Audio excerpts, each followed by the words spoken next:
Welcome to the second part of the Digital Pulse presentation. My name is Weiss, and I'm going to share some key insights into how the data and the numbers that we just heard from Andrew affect the way we see communication and what we can do about it.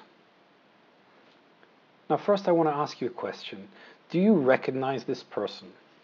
This is Joseph Kony. Now, he's actually been brought to fame very recently, and I suspect that until a couple of months ago, most of you probably wouldn't have recognized this person until an organization called Invisible Children created a video that went viral and reached over 100 million views on YouTube, and suddenly created massive visibility around this person.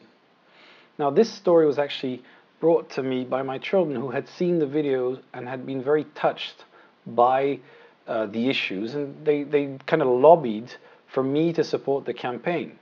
So what happened was I was actually made aware of a political issue through the web and was kind of required to make a decision about whether or not to support this campaign because of this phenomenon and because of how it had influenced people around me.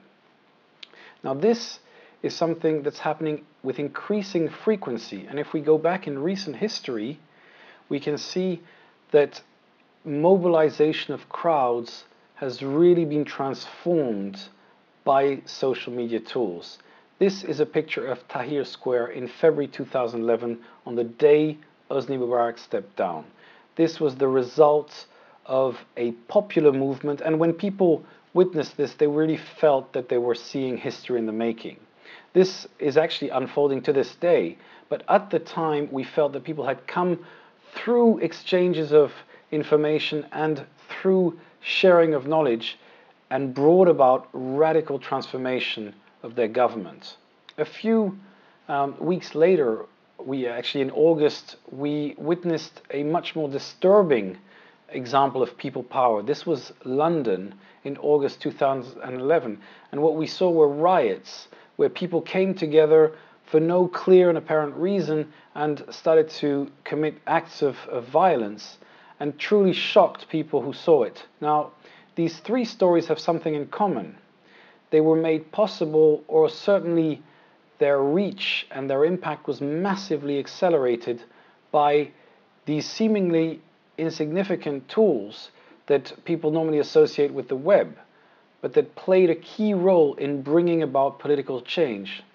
Now, how are we to understand that? Now, when you ask yourself that question, you have to go to a simple equation that most people accept in communication. If you believe that information is power, and you believe that the internet is the ultimate source of information, then your logical conclusion is that the internet is the ultimate source of power. Now, that means that it has the power to shape your perception of an issue and eventually shape your behavior on that very issue. Now, if we believe that, then we need to shift our paradigm on communication.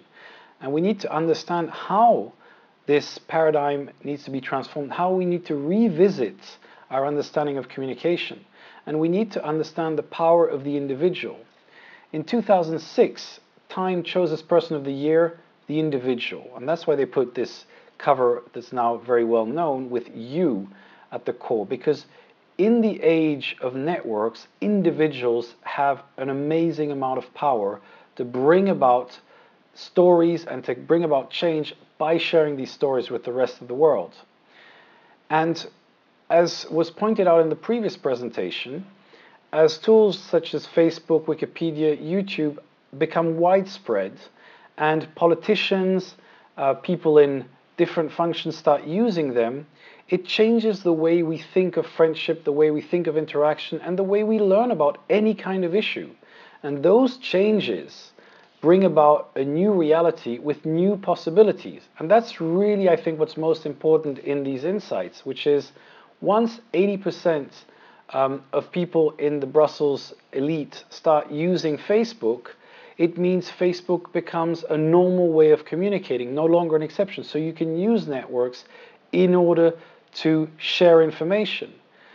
And it's really a case of the medium being the message, because once you start using these tools, you change the way you communicate, you change the way you engage, and transparency itself can become much more real than it was before. So what are we to do as communicators? Well, the first and most important thing is to change our mindset. And to do that, we've actually invented a new word that we call hyperthinking. Now, why did we invent that word? Because words are very useful in creating frameworks for us to see things differently.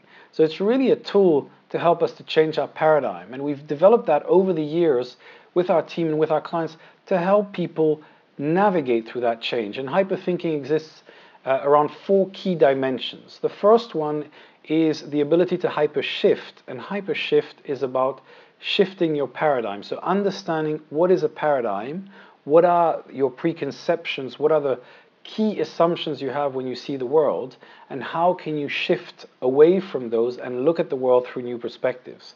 Secondly, hyperlearning. We are now in a world where we need to be learning new things all the time, and we need to exercise our thinking muscles throughout our lives. So we need to learn and make that part of our everyday reality, and we also need to learn to think better, to exercise our thinking muscle by using thinking tools such as thinking hats, mind mapping, and all the other tools that are available, but to keep our brain in shape. The third dimension is to hyperlink, and that's about understanding how we can leverage technology to reach our goals. And finally, hyperact is about putting all that in practice. There's no point in having these radical breakthrough ideas if you're not able to execute them. And in the world of the web, things change all the time, so you need to be able to adapt very quickly to the changes that you're involved with.